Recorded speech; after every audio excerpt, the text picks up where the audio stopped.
গত ১-২ সপ্তাহ ধরে বাংলাদেশে সরকার এবং আমাদের ল এনফোর্সিং অথরিটি যারা আছে ইনক্লুডিং সেনাবাহিনী যেভাবে একটি বিশেষ দলের প্রতি ঝুঁকে পড়েছে এবং প্রশাসন যেভাবে একটা দলের আনুগত্য দেখাচ্ছে, এতে এই আশঙ্কা তৈরি হয়েছে যে আগামী নির্বাচনটি কি আবার পাতানো নির্বাচন হবে কিনা।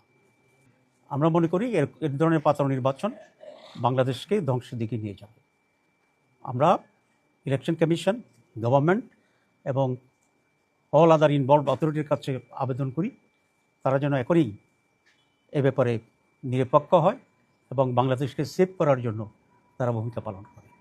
যদি আগামী নির্বাচনটি অবাধ এবং সুষ্ঠু না হয়, নিরপেক্ষ না হয়, তাহলে ক্রাইসিস কিন্তু শেষ হবে না, ক্রাইসিস আবার নতুন করে তৈরি হবে এবং এটা আরও গভীরতর হবে।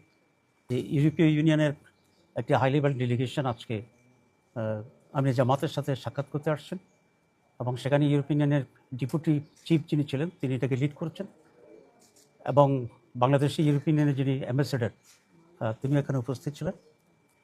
দীর্ঘ সময় ধরে আলোচনা হয়েছে।